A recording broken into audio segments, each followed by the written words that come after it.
예, 안녕하십니까. 금번 2021년 지영민과 함께하는 언택트 생활농업 페스티벌에 16종을 넘어 디지털 6종 시대의 도래라는 주제를 가지고 강연을 맡은 전남대학교 응용식물학과 이용랑 교수입니다.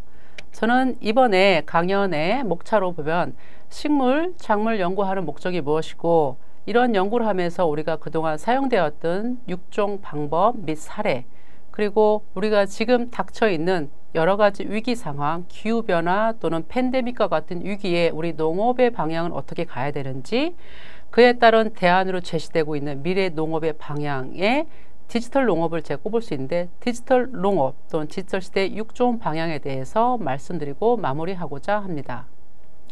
자, 우리는 식물 연구를 왜 하는 걸까요? 식물에는 꽃도 있고 작물도 있고 어떤 공업적으로 활용할 수 있는 섬유작물, 그리고 목재들도 있습니다. 즉, 식물은 단순 지식 습득의 개념을 뛰어넘어 우리에게 행복, 식량, 건강, 의복, 안식처 등을 준다고 할 수 있겠습니다. 이에 걸맞게 식물 연구의 목적 또한 천연물 신약의 원료로도 사용될 수 있고, 종이 및 섬유의 원료 또는 재생 가능한 에너지의 원료나 또 에너지를 재생 가능한 에너지를 만드는 작업들을 하는, 연구하는 일이라고 할 수 있겠습니다.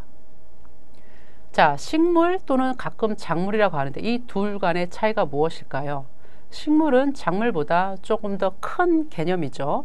그 중에서 우리가 식용의 목적으로 우리 텃밭에 기르고 재배하고 육성해 오는 과정, 즉 이것을 작물화라고 할 수 있는데, 작물화를 통해서 우리가 선택한 것을 작물이라고 볼 수 있겠습니다. 작물화 동안에는 어떤 식물을 재배함으로써 의식적으로든 무의식적으로든 인간 소비자에게 더 유용하도록 야생조상을 어떻게 유전적으로 변화, 즉 육종시키는 일이라고 할 수 있겠습니다. 오늘날에는 전문적인 과학자들이 전문화된 노력으로 현존하는 농작물에 대해서 잘 알고 다른 농작물을 개발하고자 하는 시도까지 하고 있습니다. 그래서 현재는 유전자를 편집할 수 있는 시대까지 도래했다는 것을 여러분도 가끔 들어서 알고 계실 것입니다. 자, 그럼 지금까지 우리가 육종을 하면서 사용되었던 방법들이 무엇이 있을까요? 크게 세 가지로 전통 육종 또는 유전자 개량, 유전자 변형, GM이라고 할 수 있겠죠. 그리고 유전자 편집 또는 가위라고 볼 수 있는 기술로, 방법으로 세 가지로 나눌 수가 있겠습니다. 전통 육종에서 가장 많이 사용되었던 방법은 교배인 거죠. 두 가지 작물들을 교배를 통해서 우리가 원하는 좀 더 엘리트 작물을 선발하는 과정이고, 돌연변이 육종이라 함은 케미컬이나 방사선 등을 처리함으로써 여기서도 내가 원하는 우수한 작물을 선발해 왔던 것이죠. 그리고 세포 융합을 통해서 토마토나 배추, 무가 함께 있는 작물들, 가지와 고추가 함께 있는 가지고추 등등을 만든 사례 등을 볼 수 있겠습니다. 유전자 개량이라는 것을 여러분들도 많이 들어본, 흔히 말하는 GMO라고 하는 것은, 이는 외래 유전자 또는 동종의 자기 몸에 있는, 자기 작물에 있는 유전자를 더욱 우수한 걸 만들고자 같은 작물, 다른 품종에 집어넣는 과정이라고 할 수 있겠습니다. 그리고 현재는 이렇게 유전자 개량에 사용되었던 전체 유전자를 넣는 것에 대해서 거부 반응이 좀 있어서 이런 것들을 하지 않고 내가 원하는 좀 문제가 되는 유전자들을 들어가서 살짝 바꾸고 나오는 유전자 편집 또는 가위까지, 가위 기술에 이르는 기술도 지금 많이 쓰고 있는 상황이라고 할 수 있겠습니다. 자, 지금부터는 우리가 앞전에 말씀드렸던 대표적인 6종 기술을 사용해서 지금까지 만들어진 품종 개량의 사례, 6종의 사례에 대해서 한번 보겠습니다. 품종 개량 사례를 우리가 볼 때 가장 많이 보여줄 수 있는 것이 바나나. 지금은 우리가 바나나, 달고 맛있는 바나나를 먹을 수 있는데, 아주 고대에는 저렇게 씨도 많고 과육도 별로 먹을 게 없었고 맛도 달지 않았어요. 그리고 지금 보시는 그림의 17세기 화가 지오반니 스텐치가 그린 그림의 일부분에 저런 과일이 등장해요. 오늘날에 우리가 먹고 있는 수박과 굉장히 비슷한데, 그때만 해도 씨가 많고 과육이 별로 없었다는 것을 볼 수 있겠죠.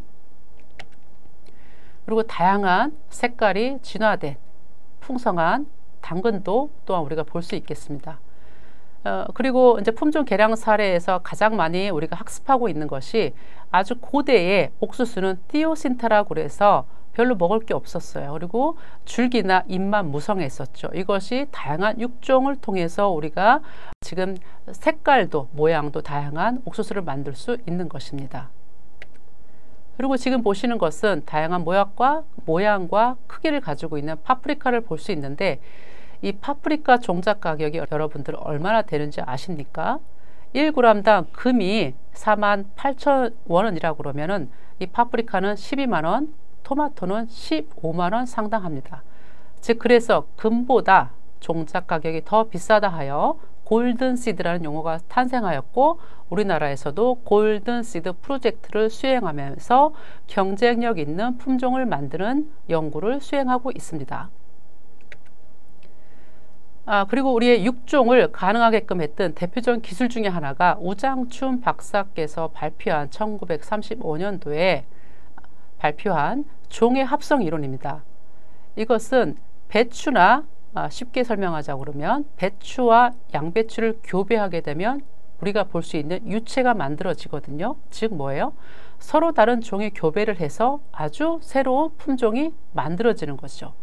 이거 굉장히 재미난 원리인데 노벨상을 받아도 충분한 원리라고 할 수 있겠죠. 이러한 교배를 통해서 흑여자, 갓 이런 것들이 만들어졌다고 여러분들이 생각하시면 되겠습니다. 자, 지금부터는 유전자 개량 사례, 즉 내가 특정한 유전자를 타겟해서 변화시킨 산물들입니다.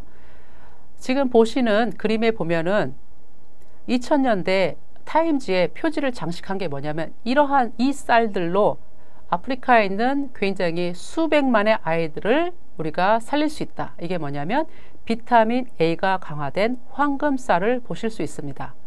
이 황금쌀은 미국, 캐나다, 호주, 뉴질랜드에서는 이미 식품으로 허가가 되어 있고요. 이게 만들어진 지 20년 만에 필리핀에서는 상업화를 승인한 상태입니다. 그리고 그 밖에 철분이 강화된 쌀 또는 안토사이닌이 강화된 자색 토마토, 블러드 토마토를 사례를 들 수 있겠습니다. 자, 근데 우리는 지금 우리 인류는 굉장히 큰 위기에 닥쳐 있음을 우리는 매일매일 체험할 수 있죠. 세계 인구 증가가 UN 보고서에 보면 2050년대는 100억에 육박한다고 하고 지금 대기 중에 이산화탄소도 계속 증가하고 있죠. 2015년, 19년 평균 2.5 ppm 정도가 증가하였다고 합니다. 이러한 일련의 일들로 인해서 지구의 온난화가 지금 가속화되고 있죠.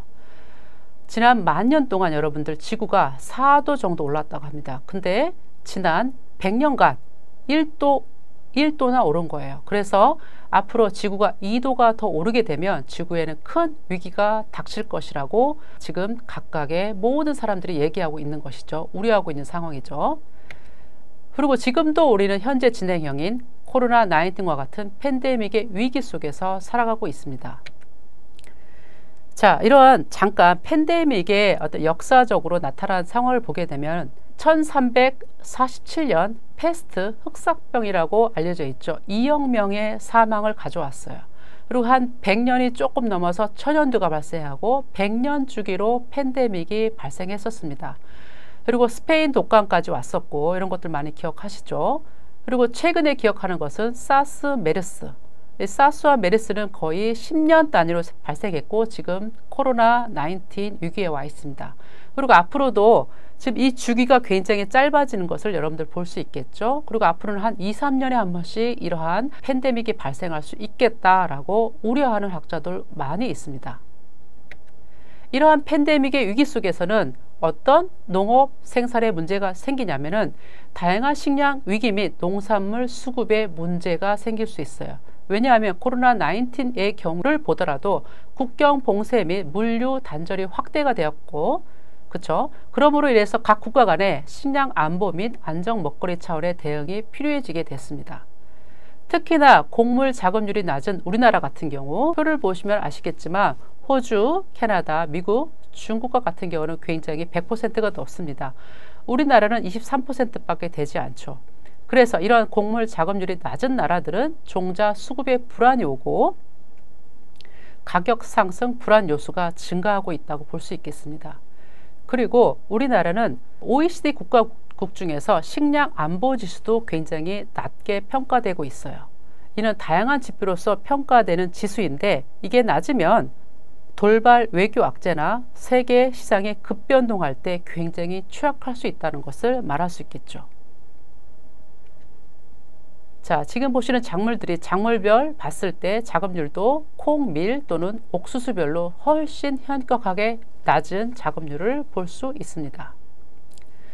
자, 그래서 이러한 다양한 상황 속에서 우리 농업은 어떻게 대처를 해야 되는가? 그래서 그런 환경을 이해하고자 하면 안정적인 식량 수급의 대안으로서 우리가 지금 하고 있는 농업들을 이해할 필요가 있는데 우리 농업에서는 농업의 산업혁명에서 6차 산업이라는 말을 하기도 합니다. 이 6차 산업이라는 것은 1차 생산, 2차 가공, 3차 서비스, 유통까지 함께 하자는 용어입니다.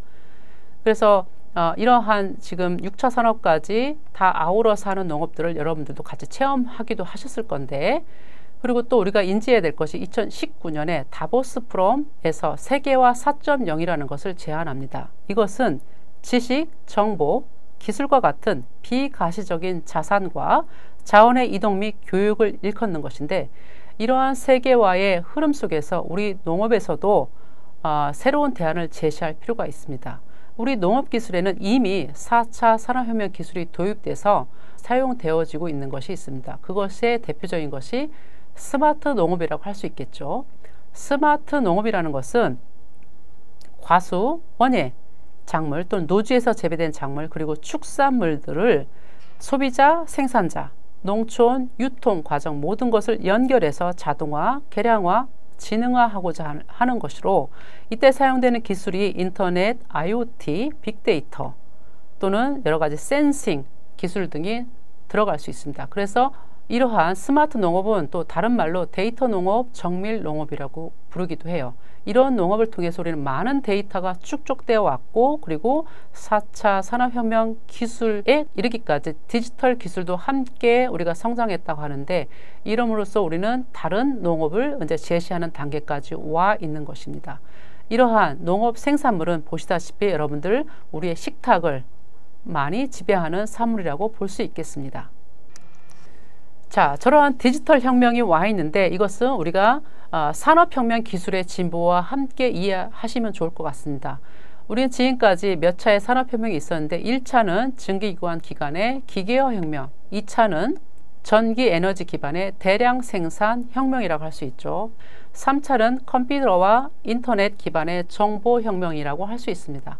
4차는 제2차 정보혁명으로서 더 많은 지식적인 기술적인 진보가 있었던 것이죠. AI, 빅데이터 같은 기술들이 융복합돼서 융합기술 기반의 초연결 사회로 연결시키자라는 그러한 기술에까지 와 있습니다.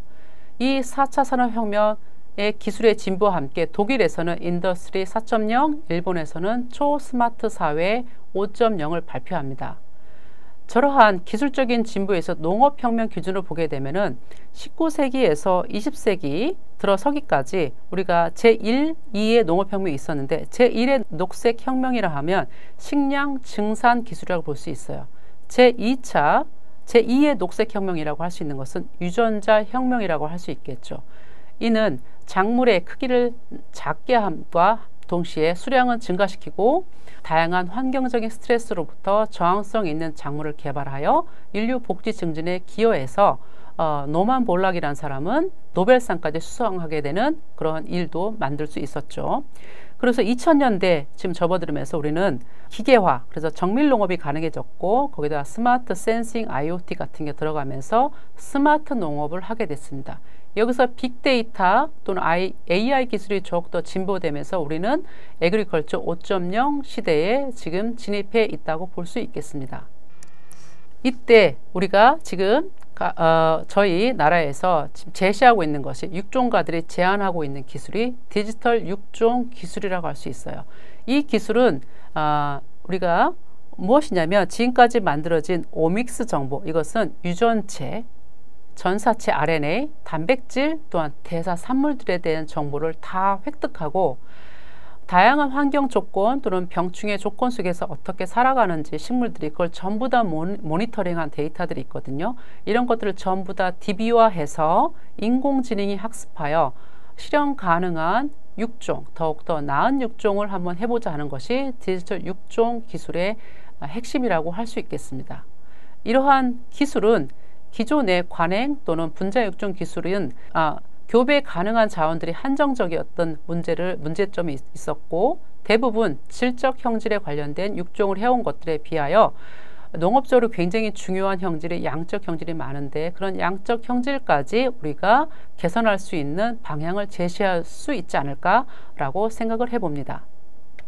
자, 이러한 디지털 육종 기술이 가능하게 좀 더 실현 가능하게끔 할 수 있었던 일들은 게놈이라고 부르는 유전체 정보의 활용이 가능해졌기에 우리가 지금 그런 말들을 할 수 있다고 볼 수 있겠습니다. 이 유전체 정보는 애기장 때라는 모델 작물에서부터 2000년에 시작해서 2019년에 완두콩까지 지금 다 읽혀졌다고 볼 수 있습니다. 참고로 인간 게놈은 2003년도에 마무리됐던 것을 여러분들이 인지하시면 좋겠습니다. 자, 그래서 이러한 디지털 육종 시대에 우리에게 더욱 요구되는 작물 육종의 방향은 크게 생물 스트레스, 곤충, 세균, 바이러스 등등을 얘기할 수 있겠죠. 이런 것들에 더욱더 저항성이 있고 무생물 스트레스, 가뭄, 홍수, 염 등에서 저항성이 있는 것을 원하고 있고 만들고 있고 그리고 우리가 웰빙 또 고령화 사회 속에서 많은 사람들이 영양이 엘리치된 또 강화된 기능성 성분이 강화된 작물들을 요구하고 있습니다. 그리고 토양 이용률도 향상되고 스마트팜이나 굉장히 기후가 다양화된 조건 속에서 잘 살 수 있는 작물을 만들기 위해서는 광 이용률이 좋아야 되는데 광 이용률이 더 향상되고 그리고 또한 우리는 오늘날 식품 안정성까지 획득한 작물을 요구하고 있습니다. 그래서 한마디로 우리가 육종의 방향은 어떻다? 현재 있는 품종보다 조금 더 나은 품종을 만드는 과정이라고 할 수 있겠습니다. 자, 그래서 우리는 이런 꿈을 한번 꿔보죠. 식물하는 사람들은 현재 코로나 백신을 맞고 있는데 이런 주사를 맞아야 되는 어려움이 있죠, 여러분들. 그걸 싫어하는 사람들도 있고 그리고 식물하는 사람 오랫동안 식물 세포를 활용해서 백신 생산하는 일도 도모해 왔거든요. 그래서 이런 일들이 조만간에 실현되면 주사 한 방보다 바나나 하나를 먹거나 다른 작물을 먹음으로써 백신의 효과를 낼 수도 있지 않을까 한번 생각을 해봅니다. 그리고 지금 보시고 있는 그림은 이탈리아 건축가 스테파노 보에리가 구상하고 있는 수직 숲도시 상상도입니다. 미래에는 저렇게 환경 친화적인 조건에서 우리가 원하는 품종을 만들 수 있는 어떤 그러한 상상의 도시가 실현되기를 꿈꿔볼 수도 있지 않을까 생각을 해봅니다. 이러한 모든 일들을 저희 전남대학교 농업생명과학대학에 오시면 함께 할 수 있을 것으로 생각합니다. 감사합니다.